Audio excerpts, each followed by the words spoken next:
What's up, Barnhill family, and welcome back to your home for all things combat sports. Yo. Guys, we have another midweek episode coming at you today. Lots of stuff in the news cycle to discuss. Some stuff from the fallout of the UFC White House. We have Alex Pereira going after Herb Dean. Herb Dean responding. The biggest news of the week, perhaps so far, Garry, the next title challenger for Islam Makhachev. Nick and I will give our thoughts on that, as well as the almost 45-minute long, very candid interview that Conor McGregor gave on Ariel Helwani. Of course, we're going to talk Arman Tsarukyan, Ilia Topuria, and we're going to cap this episode off with a breakdown and predictions of Horiguchi versus Kape coming up this weekend, and our thoughts on whether or not the winner gets the winner of Van versus Pantoja, assuming that fight is made.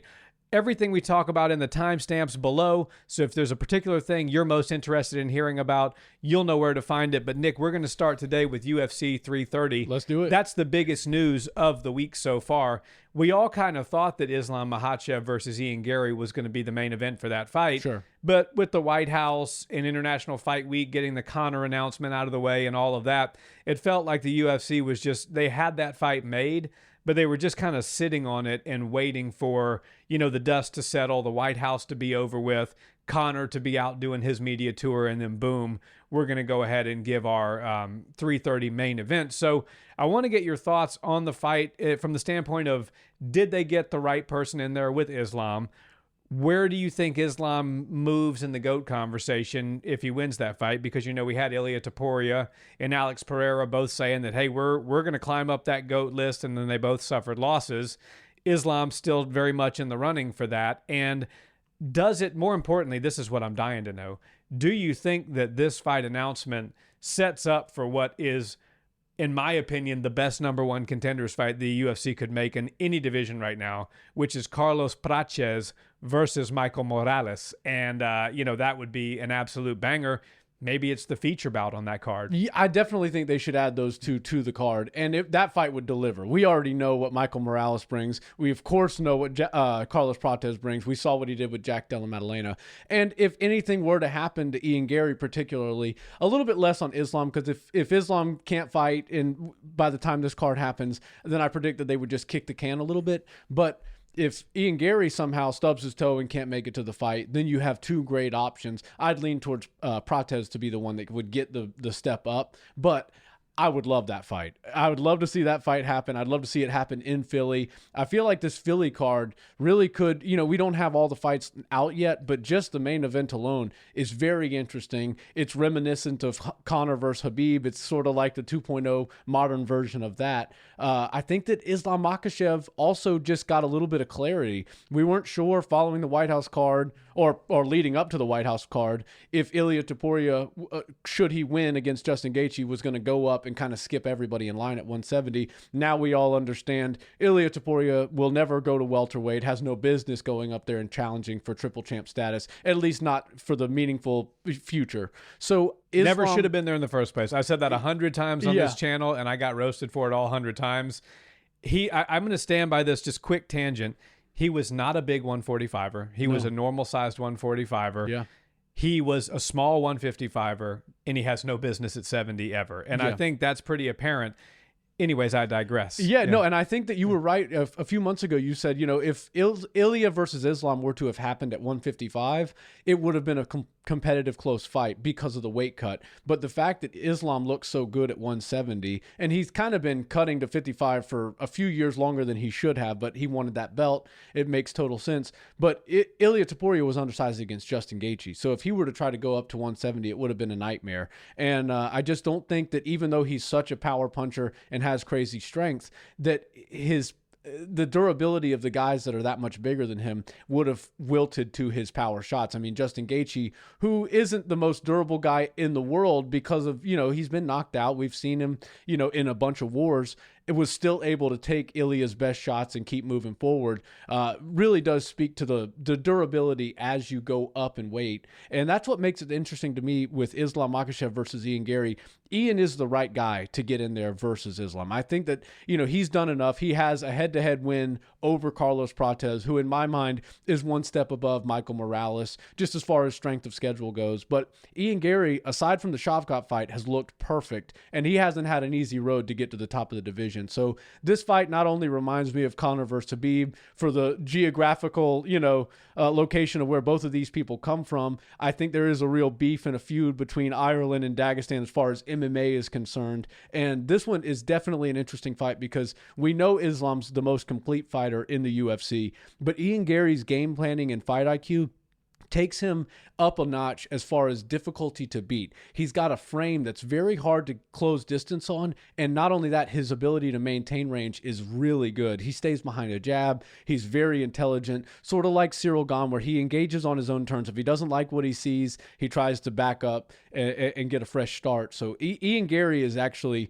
probably the toughest opponent for Islam Makhachev at 170 right now, but I think Michael Morales versus Carlos Prates could wind up bringing us the next toughest opponent for sure if those two get put on the 330 card, and I really hope they do. Yeah, that would be an awesome feature bout. Also, Jillian Robertson, Mackenzie Dern announced co-main. as a co-main event. So actually, while that doesn't have the same star-studded feel to it, I do think that's actually a decent fight. But I want to get back to the main event for one quick second because we are, I don't know if you realized, are squarely in the middle of underdog season in the UFC right now. That's right. It's underdog summer, if you will, in the UFC. If Ian Garry was an American, I'd be saying at this point, after Sean Strickland and Justin Gaethje, their last two performances, that Ian Garry's for sure going to leave with that world title. Well, he is a striker. And if you look at what strikers are doing against grapplers right now, you look at the champs, you go from Josh Van on up.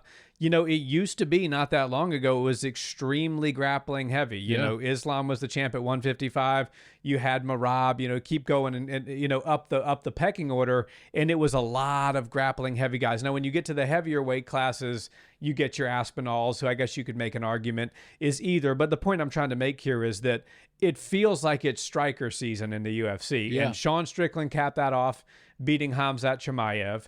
Obviously, Ilia and Justin are both strikers. Ilia had a lot of grappling success before his career started in the UFC. But the reality is, we can't say with what's happened so far this year that Conor McGregor or Ian Garry don't have a shot at pulling the upset. I think a lot of people would make the argument that it was more far-fetched that Strickland and Justin were going to win than to say that Conor, who already has a win over Max Holloway and has the power punching ability, and Max finally has had his chin cracked for the first time, and Ian Garry, who's very tall and extremely rangy for the division, actually might not have a better chance at pulling the upset than the other two did, and we know what happened in both of those fights. So it's going to be a crazy fight. It's going to be a crazy summer. Where does this put Islam to you on the GOAT list if he does go out there and do to Ian what he did to Jack Della Maddalena? Would he be number one? Would he be creeping into top 5, 2, 3? Islam Makhachev can absolutely become the GOAT of the sport with 3 wins at welterweight. If he can beat Ian, after the Jack Della Maddalena one, of course, if he can beat Ian Garry, Carlos Prates, and Michael Morales, I say we can kind of put the GOAT discussion away for a little while. Now, John Jones is still sitting in a pretty spot, especially after what happened in the co-main at the White House. But Islam Makhachev going up from 155, which when he was there, on his build up was the most stacked division. Of course, it kind of fell off while he was the champion, having to fight Volkanovski twice, who came up on short notice and whatnot. So it didn't feel like the closest, most competitive division, especially Arman Tsarukyan pulling out a day before the fight and him getting Hanato Moicano. So I get why Islam Makhachev felt the need to go to 170 if he wanted to increase his legacy in the sport. But now we're talking about 170 being the most stacked division in the UFC right now. I mean, off the top of my head, Islam Makhachev, Ian Garry, Carlos Prates, Michael Morales, Gabriel Bonfim looked really good the other day. Yeah. Euros Medic is back in action soon. Sean Brady, all these people look so good. This division is so stacked. The entire top 10 is just murderer's row. And Islam Makhachev has a real chance to take that GOAT status and run with it, at least for the time being. But here's my one caveat that I think could throw a wrench into things. Does Islam Makhachev consider going for triple champ status, because when Khamzat was the champion, it didn't really seem like we'd ever see Islam go up to 185. But then when we saw Strickland beat Khamzat, everybody started to talk about how Islam actually does have a chance to go up and take the belt from Sean Strickland. Now, I know he's got his hands full at 170 for the at least year or year and a half moving forward, but if Sean Strickland's still the champ, or there's somebody else in the division, perhaps Khamzat moves up to 205. He doesn't have to worry about Khamzat. Even though at this point, I don't really know if Islam would lose to Khamzat Chimaev. No, but I don't think he really wants to. I don't think he's pining to fight Chimaev. I think he would go up to 85, specifically depending on who the champ is. And I think Strickland would be the guy, right? Yeah, and if Strickland is the champ, and let's just say Islam does win a couple more at 170 and decides to go up, he would be the next guy in line to go for triple champ status. Now, one singular win at 185 would make Islam the GOAT. Period. End of story. But I think that 170, just having the clarity right now with Ilia no longer being in the running of coming up and stealing one of their spots, 170 is where Islam needs to stay. He needs to, just basically run the title and keep his crown there as long as he's fighting and competing. And as long as he can do that for 2 or 3 more fights, I think we have a new GOAT in the discussion. Well, yeah, and so Islam's path to 185 looks exactly like this, in my opinion. So he's got to get past Ian Garry. Yeah. Very tough fight. You mentioned Prates and Morales being the next opponents. The only problem I see with that is they're probably going to fight each other for the #1 contenders match. So the loser of that, probably with the age that Islam is right now and what his desires are, the loser of that fight will never fight Islam. So if Prates wins and Morales loses, I don't see a situation where Morales gets back to contendership and fights Islam. So it's Garry / winner of Carlos versus Michael. Okay. Let's just say it's Carlos. He beats him. And if somehow Sean Strickland is still the champion at 85, or you have somebody random like a Brendan Allen or somebody like that that gets the belt, that Islam says, you know what? It's not somebody I'm friendly with, like a Nasruddin Imavov or a Khamzat Chimaev. It's somebody that I think stylistically I can match up well against. And everybody was talking about Ilia and Alex becoming the triple champ. My name was far on down that list. Let me go prove to the world that I can do it, that I can be the one to make it happen. Yeah, that's the only way I see it happening at 185. 2 more, it would be Garry winner plus the winner of Michael versus Prates, and then it would have to be, I don't want to use the term favorable matchup, but it would have to be a matchup that would make sense to Islam and Khabib and their camp to say, let's go give that 85 a crack. Yeah, I agree with you on that. And I think that Ian Garry versus Islam is going to shape up to be a great fight. Stylistically, it could be one of the highest level fights that we've seen in recent memory, because Ian Garry doesn't make a whole lot of mistakes, and we know Islam Makhachev is the pound for pound best fighter in the world right now. So I think that that's a very fun fight. I'm glad the UFC's just making this summer turn up with as the weather's getting hot, so is the UFC. So are the fights. We had the 328 card, which was a banger. We had the White House card, which was the greatest sporting event in history. Now we're just a few weeks away from Conor McGregor's return. I mean, the summer is insane, and it's really cool to me, and I'm starting to understand the psychology of the UFC brass and matchmakers and the production and everything. They really do like to hit you with a 1-2, right? It's not like we're just going to hit you with a big event here and there and then wait and hit you again. Like we go 328, then we go White House, then we go Conor McGregor, then we got Islam Makhachev. I mean, it's a heavy hitting summer. Yeah, it's been a great year so far. I mean, aside from it started off, the lightest 2 were the first 2, right? Yeah. But then it ended up shaping up. The first one was Gaethje versus Patty, and that made what was the magic on the White House lawn. So in hindsight, it really was actually a good thing that happened. Now, I'm not going to sit here and defend Volk versus Lopez, right? That was not the best fight they could have made in February. But I want to move into the next story of the day. And guys, real quick, today's episode is brought to you by Callsheet, the predictions market where you can trade on real world events. And in our case, MMA events. A lot of MMA fans are already taking action on UFC 329, McGregor versus Holloway, and what was just announced, UFC 330, Makhachev versus Garry. And guys, let's be honest, it's underdog season right now. Sean Strickland, Justin Gaethje, is it going to continue with Conor Conor and Ian Garry. But what Nick and I truly love about Kalshi, guys, is the fact that the lines move based on the money that you all, the market, puts behind a given fighter, and it's not driven by odds makers. So if you think you know ball, put your prediction to the test, download the Kalshi app today and make sure you use that promo code Barnhill, because Kalshi's going to give you $20 to predict with. Thanks to Kalshi, back to the episode, which is Arman Tsarukyan sort of having his victory lap and dunking, if you will, on Ilia Topuria a little bit. Went as far as to say, hey, Ilia, when you have the ability, when your face heals enough to where your face can open up your iPhone again, make sure you go into your Instagram bio and change that 18-0 to 17-1. Brutal. Now, Arman Tsarukyan, in a lot of ways, still has unfinished business with Ilia, and I think that he's probably still going to fight Ilia at some point. I mean, these guys are both, younger than 30 years old. Ilia's probably going to come back. He's going to be a meaningful guy in the top 5. Arman Tsarukyan's either going to have the belt or be a contender. I don't think that these two's paths crossing was derailed by the Justin Gaethje defeat of Ilia Topuria. So to me, this is just Arman is a worker, right? Yeah. He's looking at, Ilia, you know what? I can have my moment in the sun and make fun of a guy that I've been going back and forth with for over a year, and also kind of continue to lay the foundation and the groundwork for our inevitable future fight. So do you think that Arman is kicking a man while he's down? Do you think he's being disrespectful? Or as many fans think, and, probably myself included, that Ilia, we loved the overconfidence, but the moment you lose, you look like a fool. And that's the game he played. And unfortunately, sometimes, what do they say? When you play with fire, you get burned, right? Yeah, Ilia Topuria is living by the sword and dying by the sword. And unfortunately, there's a lot of people online that are throwing all sorts of hate his direction. And my thing is, if you're just a fan of the sport, you shouldn't kick a man while he's down like Ilia Topuria. I mean, what he did, even against Justin Gaethje, was still impressive. He was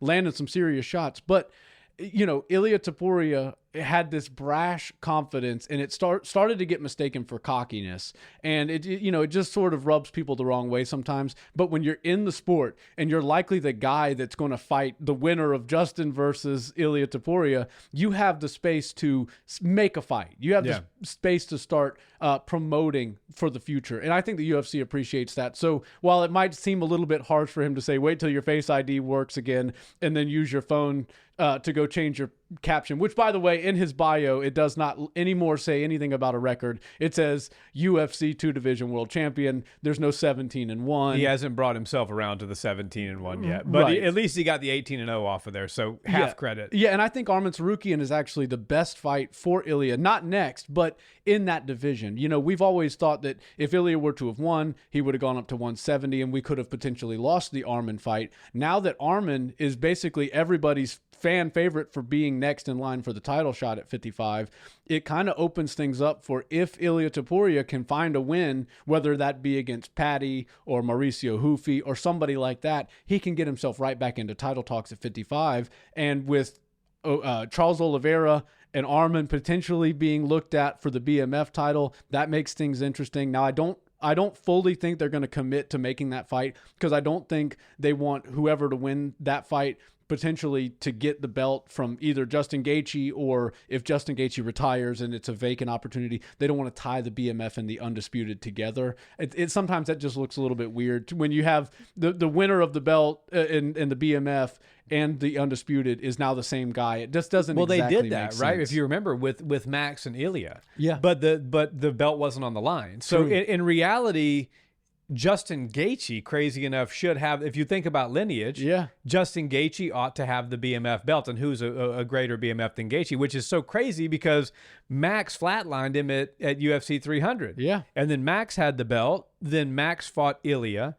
Technically, the belt wasn't on the line, but realistically speaking, it probably should have been. And Ilia was walking around with a BMF belt, too. And I'm following the lineage of the belt. So if you want to follow the true lineage of the belt, Justin Gaethje holds the BMF belt. Unfortunately, in realistic terms, the BMF champion, if you look him up online on Wikipedia or on the UFC's website, it's Charles do Bronx Oliveira. So I get that the UFC might want to decouple the BMF and the Undisputed, but in reality, In my opinion, it's not decoupled. No. It's Justin Gaethje. He's the BMF and the undisputed at this point. But I want to get your likelihood on this. Whether or not we see Ilia Topuria versus Arman Tsarukyan fight at 155 within the next 2 years. More than 50%, more than 80%. What are you thinking? I definitely think we see them fight. The only way I could see them not fighting is if Ilia returns in, say, a year and loses again. If that happens, because I predict for you that Arman is, even though a lot of people say this, he's the best lightweight in the world that's not the champion. I do think that with Justin Gaethje's days being numbered, there's either going to be an opportunity for Arman to take a vacant title or an interim title, and we just don't know exactly how Justin feels, if he's going to retire.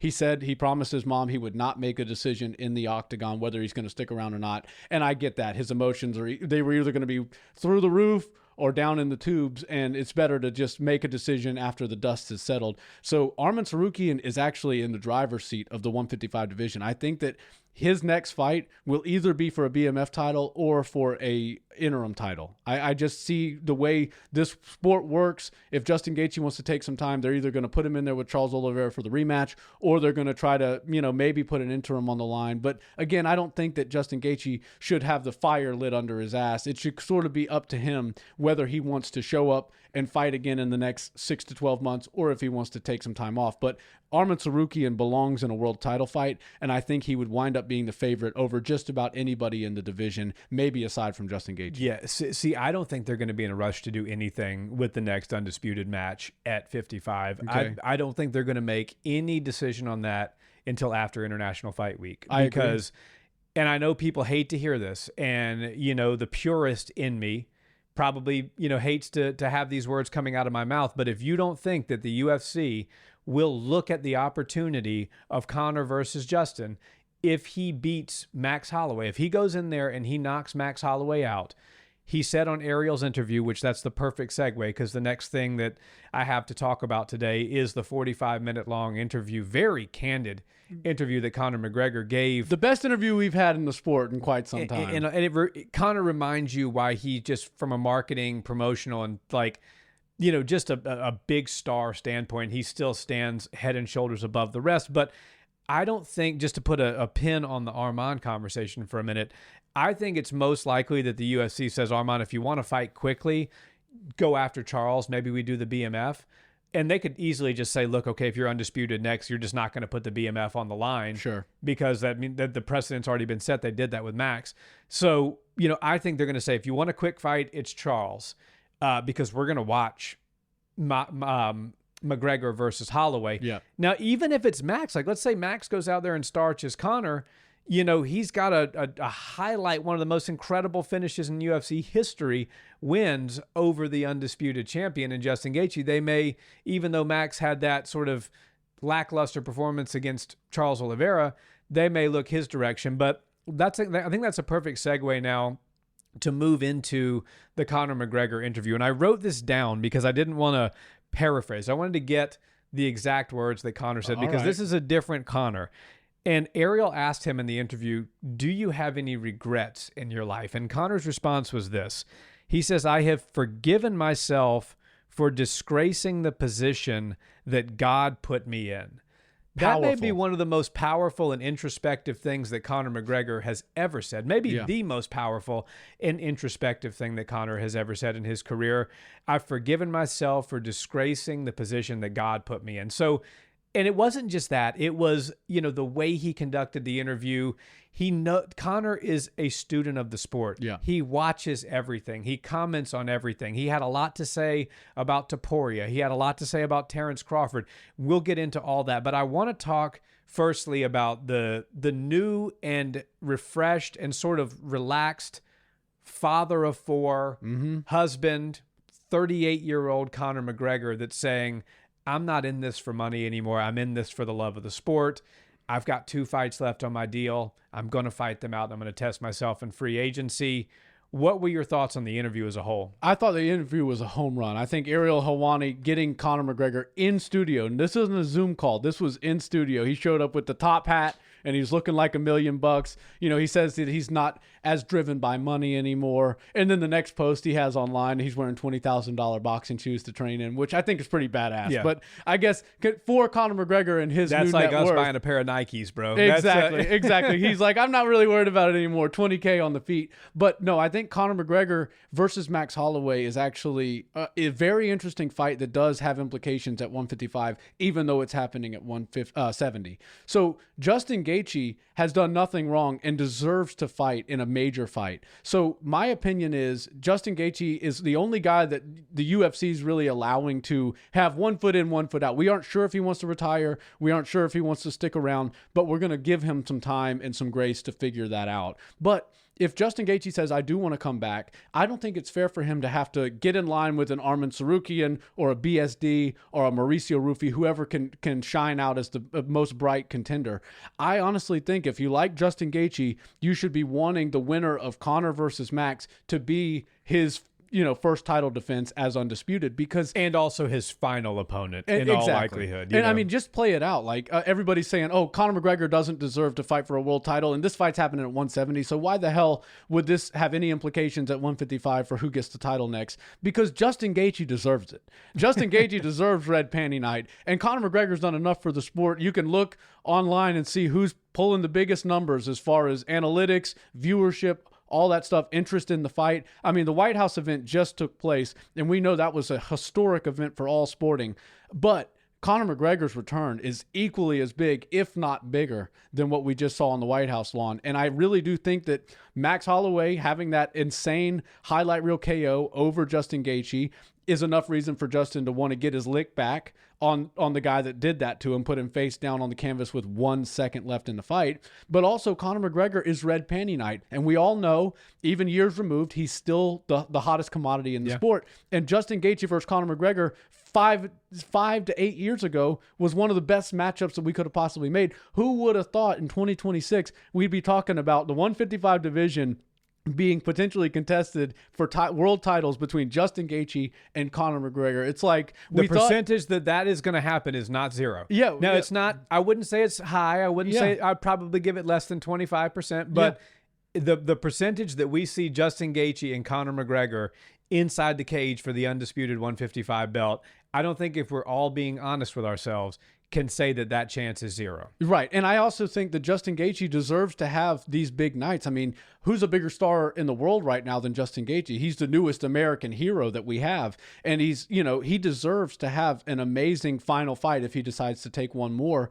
And I just feel like if there's people like a champ in Conor McGregor, or a guy who's one of the most decorated featherweight champions, who is also a BMF champion, who beat Justin Gaethje and Max Holloway, if those guys are available versus the Roofies and the Armans and the BSDs and the the Baddies, all these type of guys, yes, they're going to have great careers, but they haven't done quite enough to really get Justin excited to come back out and contest or defend his belt one last time. So I think that they should be keeping an eye on this Max Holloway Conor fight. And the only thing that would ever get Conor McGregor to actually cut the extra 15 pounds and go back to 155 is if there's a world title, his old world title, on the line, and that would be against Justin Gaethje. So I don't put his chances at 0%. Well, yeah, and he said he can do it. And you mentioned Conor still being the biggest star in the sport. Yeah.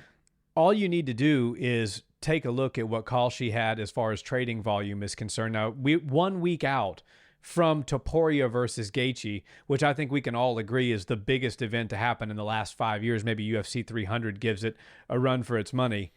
Conor McGregor versus Max Holloway, a month past that, already had like double the trading volume on that fight as the Topuria versus Gaethje fight did leading up to it. And we know how big UFC Freedom 250 was, and it delivered in a way that nobody expected. Yep. But Conor McGregor, by every metric, including the predictions markets, is still the biggest star that the sport has ever seen. I want to talk about a couple of things that I found really interesting in that conversation. He said he's open to 170 to fight Islam Makhachev. I think the likelihood of that is low. Yeah. The only reason he mentioned that was he said, look, I've got heat with the camp. There's history there, Khabib. Right. The other thing is he said, I'm also open to the Justin Gaethje at 155.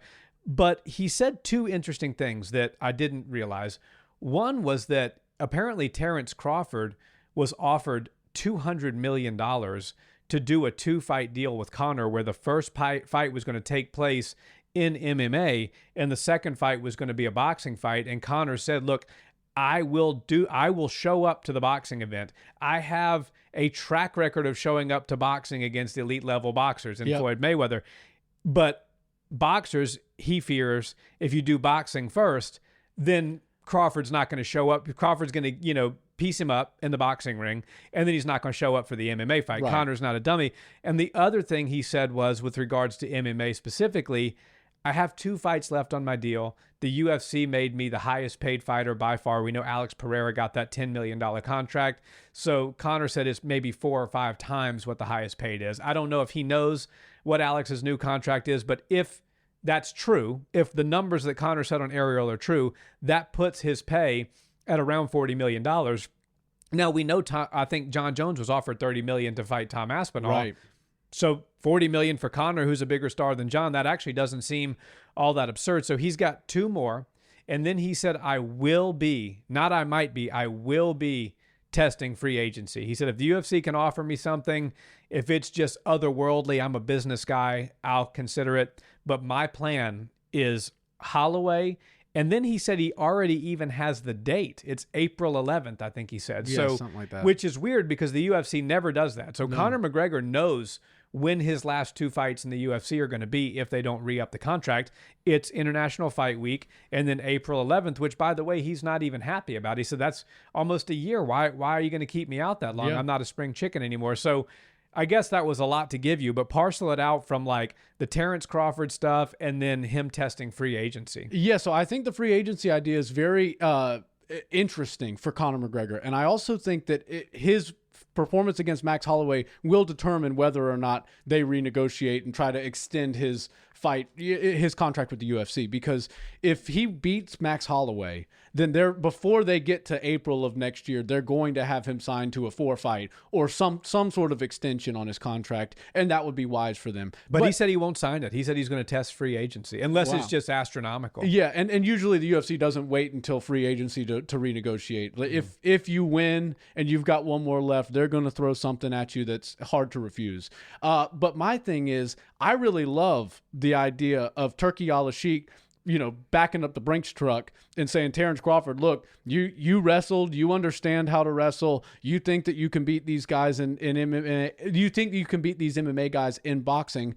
I have a great proposition for you. Conor McGregor, the biggest star in combat sports, wants to fight you. I'm willing to put the money on the line, a whole lot of it, $100 million for each fight. The first one's MMA. The second one is boxing. If you're willing to do that, we can make that happen. Bring it over to the Middle East. It would be an insane event. But you have to always make sure in this situation that you put the MMA fight first, because we all know that Terrence Crawford is likely going to beat Conor McGregor in a boxing match. And if the only thing to bring him back is an MMA fight, he just wouldn't show up for that. Because I got $100 million. Right. I'm good. Yeah, exactly. And so he would probably, void his contract, and it would be, something that he'd have to deal with on a legal standpoint. But he also wasn't interested in taking that fight at all, which tells you exactly how Terrence Crawford thinks he would do in an MMA fight against a 5 years removed from the sport Conor McGregor. So we understand that the boxers like the favorable matchups and the rule set for boxing much more than they like the rule set for MMA. Conor McGregor versus Terrence makes a lot of sense for me if Conor McGregor takes these 2 fights and then he becomes a free agent. At that point, you're talking about not even a super fight, but a super series of fights, because we would have MMA with Terrence Crawford. Terrence Crawford would get finished in the first round, and then Conor McGregor, we saw him show up for Floyd Mayweather, and if there's a bunch of money on the line, he's going to show up. He doesn't really care if his pro boxing record goes to 0-2 and his only losses are Floyd Mayweather and Terrence Crawford. 2 of the best ever. Yeah, literally 2 of the best ever. But if Terrence Crawford got boxing first, he wouldn't come back for the MMA fight. So you have to make it MMA first, and that's why Terrence Crawford is nowhere to be found when it comes to negotiating that deal. And I guess even $200 million isn't worth a boxer of his level's pride to be broken. and basically the sport of boxing being exposed for not being quite as complete of a fighting style as MMA. Obviously, the two hardest sports in the world, in my opinion, are MMA and boxing, and there's nothing you can really do to change my mind on that. I think that boxing, from the cardio standpoint and the damage that they take, not just in the ring on fight night, but during the camp, boxing training is different. They're sparring multiple days a week. They're taking all sorts of brain damage.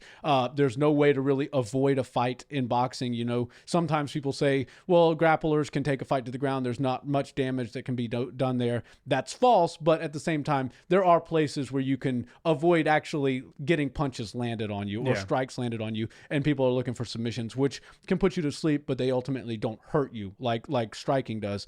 But I just don't think that Terence Crawford, even with $200 million on the line, is willing to sign the dotted line against Conor McGregor if it has to be MMA first, which is such a shame to me. But I feel like we all expect the MMA fighter to beat the boxer in MMA, just like we all expect the boxer to beat the MMA fighter in boxing. But at least show us that you're man enough to go out there and try it. Yeah. You know, don't just sit on your phone after Ilia Topuria loses and kick a man while he's down and tweet about it.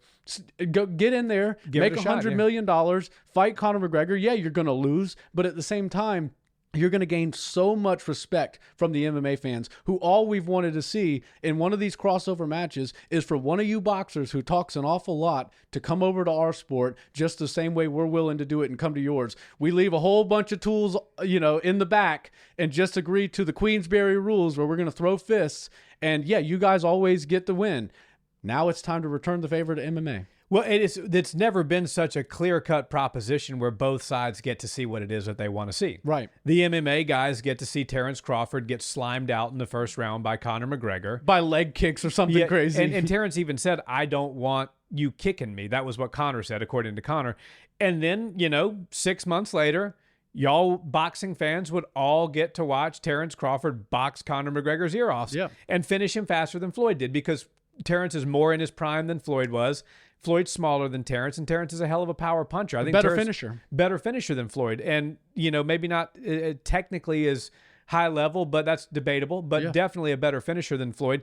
So to me, it makes sense. You guys both make $200 million, and both fan bases get to see what they want. Boxers love to see MMA fighters get their asses kicked in the boxing ring, and MMA fighters and MMA fans have been dying since James Toney for somebody else to come back who talks a lot of mess and get beaten in the MMA cage. So, and by the way, it wouldn't affect Terence Crawford's boxing record at all. His pro MMA record would go down as 0-1, just like Conor's is currently 0-1 and would likely be 0-2 after his fight with Terence. But I just feel like we're in such a rare place in combat sports where we actually have people that love combat sports and want to see amazing events take place. Like Turki Al-Sheikh would spare no expense to make that fight, and he would absolutely roll out the red carpet for these guys. I mean, $200 million for each one of them just for 2 fights is insane money and totally worth doing. But I guess if Terence Crawford isn't actually down to do it, then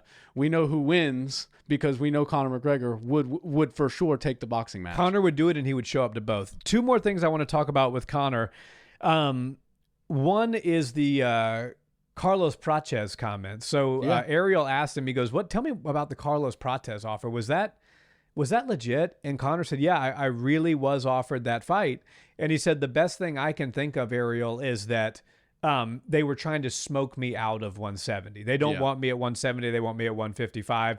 They were trying to basically smoke me out and get me back down to my weight class, which is more natural, they feel, for me. Call his bluff. So, and but again, this goes to your point, saying that he would show up.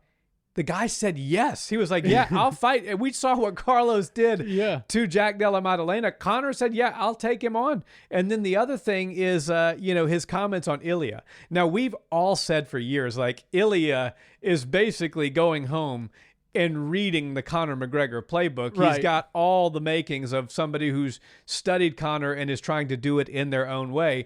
But we've never really heard Conor comment on it. And Ariel says to him, there's been some comparisons to you and Topuria. Do you think there's anything there? And he goes, well, what do you think, Ariel? He's got the same tattoos as me. He walks the same way I walk. He says what I says. He even does the same movements. He tries to strike how he's like, so it was really hilarious to hear it like come out of Conor's mouth. But Conor said, you know, he can pick himself up, dust himself off, you know, humble himself and come back from this. Conor had some suggestions that I don't think were all that bad for Ilia, but give me your thoughts on Prates first and then the Topuria comparison where Conor actually finally admits for the first time on a hot mic that he believes that Topuria is janking his style. Yeah, so the UFC clearly thought Conor McGregor was looking to just get in and probably find a win. You know, people were talking about maybe he'll fight Nate Diaz for the trilogy. And then when they're like, all right, let's see if he's actually down to go to 170 and get in there with the murderer's row. How about Prates? And he doesn't bat an eye and he says yes in typical Conor fashion. We've always heard Dana White, and he doesn't really lie to us about this, right? He said that, you know, we've had people pull out for Conor McGregor fights and Conor doesn't bat an eye. He goes, I'm going to train. You let me know who I'm fighting. It doesn't matter. Early replacement, late replacement, regardless, I'm showing up.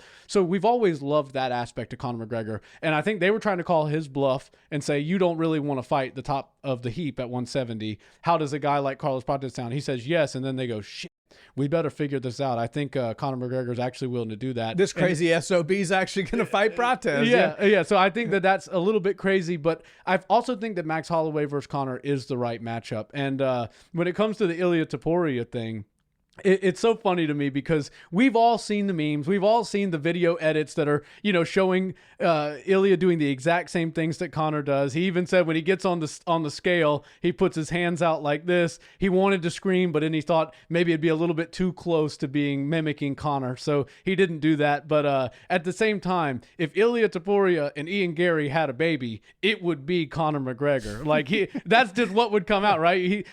Ian can do all the mouthpiece stuff because he's got the same accent. But then as far as the tattoos and the fighting style and becoming a prolific knockout artist in the UFC's 155 division from champ to 145, like there are so many similarities between Conor and Ilia. But I love that Conor McGregor also drew a distinct line that there are differences, right? Because you start looking at the two, champ for both of them, tattoo across the chest for both of them, tattoo down the spine for both of them, the shoulder roll at the beginning of the fight, checking everybody out outside of the octagon. All the stuff that Conor did, Ilia is also doing. And but then, you know, Ariel goes, well, you know, in Conor, we've even seen you beat up like we saw Ilia. And he goes, correction, you've never seen me beat up like that. He was beat up and bruised badly. I've only shed my blood in the octagon one time, which makes me think, I think it was Nate Diaz. When Nate Diaz choked him out, I think he split his eyebrow open. I think it was Nate Diaz. Maybe Habib might have made him bleed a little bit, but with everything happening after the fight, he might have forgot about that one. But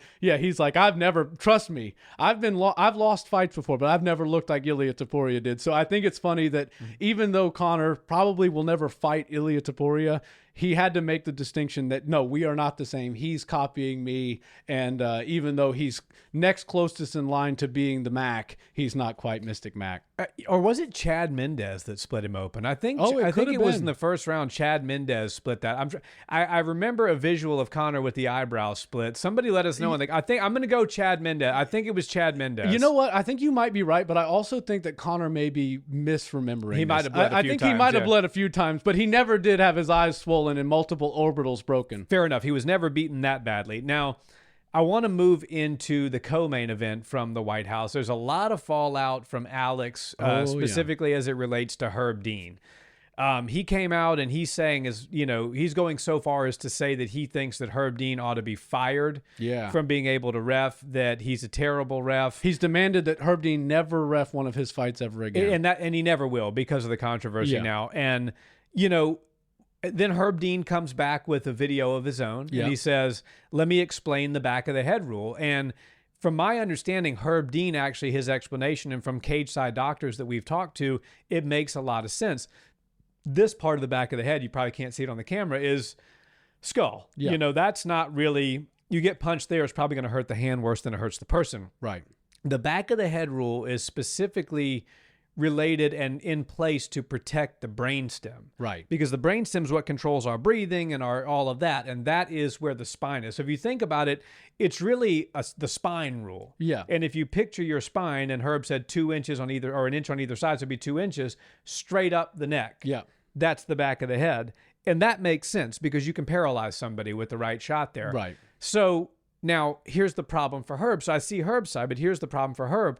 when you look at the picture Alex posted with the welts on the back of his head, and then you put that line there, some of those welts, there's some overlap. Were right squarely in the middle of that line. So were all of the shots technically back of the head? No. Some people are saying 8. I don't think so. I went back and tried to count it in real time and slowed it down a little bit. As best I can tell, there was maybe 3 that were truly in that parameter of being back of the head. So what are your thoughts? So Alex is demanding an immediate rematch, saying that Herb Dean should be fired, saying that, all of this is, Herb's basically continuation of problems inside the cage.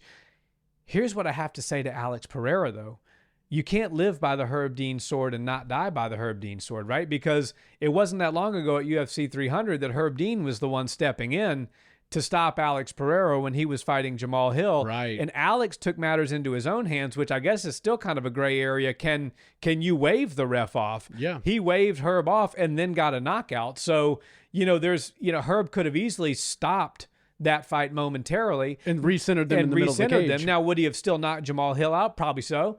But could Jamal Hill have knocked him out, who's very powerful? Maybe. So, it's a weird situation to me, and it's one where, was Alex hit in the back of the head by Herb Dean's definition of back of the head? Yes. Was it 8 times? No, it was not.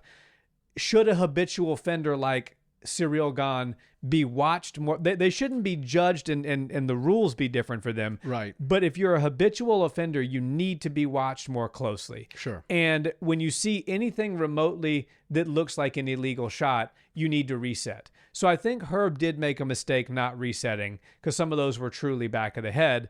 But at the same time, where Alex loses me is with the lucky punch nonsense. Yeah. He says, Ciryl hit me with a lucky jab. That's the only reason he got me down. Listen, you got sat down with a shot.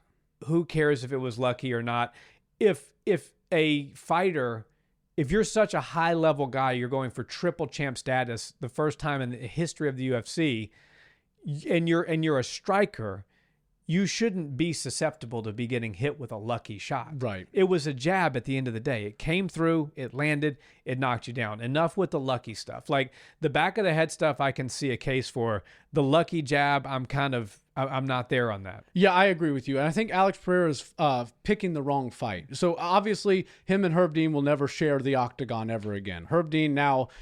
maybe they should share it in a fight. Oh, no, we don't want to see that. Herb Dean doesn't need to be Herb's done got like some that. Experience. No, I'm just kidding. But. Yeah, but no, I think, Ciryl Gane obviously has committed fouls in pretty much every single UFC fight. So I understand watching him with a close eye and making sure if he does start to do things that are illegal or considered fouls, that we have to do something and maybe act a little bit faster than a guy who never commits a foul. But at the same time, now we're turning rules into different rules for other people. And I've never liked the inconsistency, the gray area for rules, right? I can't remember who the fight was, but one time there was a fight where a guy got poked in the eye and it was a warning. And then the other guy returned the favor, poked him in the eye, and he got a point taken away. And I'm like, we need black and white rules. If you get poked in the eye, if you kick somebody or hit somebody in the back of the head, is it 1 point? Is it a warning and then a point? And that's why we have to take into consideration that when you're dealing with a referee, you're dealing with a human, and human error is a part of the sport right now. We have judges that make errors all the time.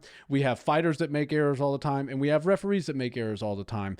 So I think that the only way to really change anything about the sport is to revisit the way the sport is scored and judged and reffed. Now, should you use AI? Because we don't have the robots capable of actually standing in the cage. So I don't think that it would take a referee out of the cage. We still need a human in there to break up the fight. You can't have one of those Tesla robots trying to stop the fight. But should there be some sort of AI surveillance where as soon as some foul happens, it immediately targets or triggers something, and boom, we have our resolution right there. But again, we're talking about completely changing the rules. And my thing is, we know who wrote the rules. Big John McCarthy. He wrote the rules to how to fight in an MMA fight. And maybe they're not perfect. No sport is perfect all the way through, especially when you have so much human error that could possibly come out of the outcomes. But John McCarthy said, look, Yeah, there were shots to the back of the head, but you also have to consider the fact that Pereira was scrambling. And if Ciryl Gane is trying to land, and it's a very thin line between legal and illegal, and Pereira's the one moving and Ciryl Gane's throwing an elbow, I can't expect Ciryl to see where the elbow's going to go, and then as Pereira moves, just maybe pull back and not throw the elbow. So I get it. Maybe I could see a world where they see that first elbow to the back of the head, stop the fight, stand it back up. But then you're talking about a concussed from a jab, Alex Pereira getting put back on his feet, which, by the way, I will say, even though he was elbowed, some people say 12 times, some people say 8, some people say it was only 2 or 3 that landed on the back of the head. Even though that happened, he still made it back up to his feet and ultimately got finished on his feet with punches to his face. Yeah. So I don't really know how you would go from making this much safer for Alex Pereira. Like, yes, we don't want to see him get elbowed in the back of the head. I agree. Ciryl Gane needs to stop cheating 100%. But we also have to understand that a jab dropped Alex Pereira, and then punches to the face is what ultimately ended the fight, not the elbows to the back of the head. If the elbows to the back of the head were as bad as the jab to the face, then we would have seen him go limp, just like we saw Ilia Topuria go limp when Justin Gaethje threw that knee to his body. And as soon as it landed, maybe a rib broke and he fell flat. If Alex Pereira would have immediately, softened up and completely fell down off of one of those elbows to the back of the head, then I say, yes, 100% an illegal strike ended this fight. But we're dealing with a matter of seconds. We're dealing with a referee who is a human and trying to watch to the best of his abilities. Even if he's got eagle vision, it's still hard to see the difference between this part of your head and this part of your head. It's a very thin line. And you always go with the mohawk rule, right? You know what the mohawk hairstyle looks like? That's basically the rule. If you're hitting anywhere inside the mohawk, it's illegal. If you're hitting anywhere outside the mohawk, you're totally good to go. So I think that Ciryl Gane obviously needs to be watched very mindfully, because you understand that he has gotten away with a lot in his career and doesn't deserve to continue creating fouls and getting wins off of it, especially high-profile wins like he just got over Alex Pereira. But at the same time, if Alex Pereira is scrambling and trying to get back up to his feet and Cyryl's just trying to finish the night, then I get where a guy like Herb Dean is kind of in a rock and a hard place, and he doesn't know exactly how to deal with that in the matter of milliseconds that he's dealing with. Well, here's my take on it, right? I think you need black and white judging. Yeah. And you need black and white officiating. Okay. And I think that there needs to be a point deduction every time there's a foul. Yeah. So let's start from nut shots. You kick somebody in the balls, it's a point taken away. There you go. You do it 3 times, you're disqualified. So what is that going to do? You could still throw an inside leg kick if you want to. You better be accurate. You do it with the risk that if you kick them in the nuts, it's a point. Right. You can range find like this if you want to. Smarter to range find like this, right? Isn't it? So if you want to range find with your hands forward like Ciryl does, just know that if your fingers at any point in time, even if you lunge forward and jump into my fingers, you're getting a point taken away. Yep. Do it with that understanding. You talk about the mohawk. Let's take the mohawk as the back of the head. You understand this is the back of the head. If you elbow, it doesn't matter if he's moving. If you elbow him in the back of the head here, you're getting a point taken away. Throw elbows at your discretion. So what I'm going to do, if I'm a fighter, is I'm going to adjust. Yeah. I'm going to range find with a closed fist. I'm going to say, you know what? I'm going to take that mohawk and I'm going to double it or I'm going to triple it. Yeah. I'm going to aim only for the sides of the head and the temple. So when I kick, I'm going to make sure that I'm throwing inside leg kicks closer to your knee than I am to your waist. Right. Because I don't want a point taken away. And I think that's the only way to make this work, where you have to have, because you're talking about people fighting professional fighters. Right. And now it's hard enough to fight a professional fighter. If I kick you in the nuts and poke you in the eye, it makes it a hell of a lot harder. And then I throw a few elbows to the back of your head. Like, what are we talking about? What are we doing? Like, so I'm upset with Alex over the lucky jab stuff. Yes. But I do think he has a case for the back of the head stuff. The problem, and we'll move on, from this conversation because we have to still predict the Horiguchi versus Kape fight coming up this weekend. is that an immediate rematch doesn't make sense because Tom 100%. Aspinall says he's coming back in September. So and he's the undisputed champion. You got to so do what are we going Alex to do? versus Hokit. We're going to do a rematch of an interim title fight against, Ciryl Gane. We just saw that fight happen. And look, Alex looked great. I don't think that was the worst Alex we've ever seen. I think he was carrying too much weight. And when he does return, hopefully it's at heavyweight, but it's not at 250 pounds, maybe 240, 230, maybe 231 like Josh Hokit. And by the way, I hope we see Josh Hokit versus Alex Pereira next. That would be the best heavyweight fight that we could see right now.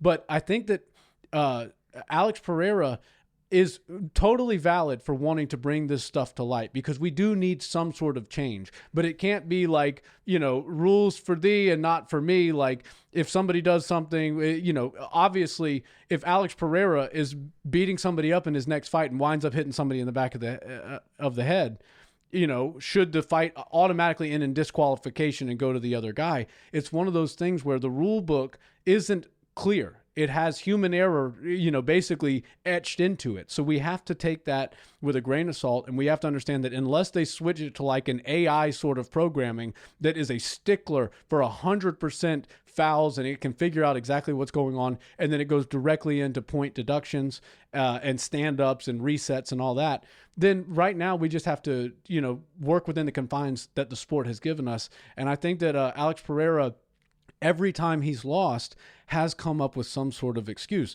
The weight cut was too much. The rotavirus got me. The back of the head, the lucky jab. All of the stuff that he's naming, it seems like he's taking all the blame off of himself. And I just think he ran into a better fighter than him on the night. And I think Ciryl Gane, regardless of the back of the head shots, which didn't end the fight, but as a matter of fact, the clean punching did, was the better fighter. And Alex Pereira, needs to just maybe accept the defeat and understand that now he certainly brought it to everybody's attention that there are issues with the ruling. There are issues with referees being humans and not being able to see things perfectly or stop fights when they need to stop them. But at the same time, we got the result that we thought. We didn't think that was going to happen. He was the favorite. He was surprised. I think his ego's a little bit bruised, and I love Pereira, but I just feel like there's no way he can get a rematch interim title shot against Ciryl Gane. I think he needs to rebuild, get one win as a contender at heavyweight, and then revisit this champ type of business. Yeah, Hokit Pereira and Gane Aspinall. So let's move into this weekend. Also talking title implications, Kyoji Horiguchi versus Manel Kape. Yep. These two have fought before. It was almost a decade ago. Horiguchi pretty much dominated him, won the feet exchanges, and ultimately submitted him. But that was, I think, a 23-year-old Manel Kape. Yeah. And Horiguchi was not, maybe 26. Yeah. So these were young guys. We're talking about almost a decade later.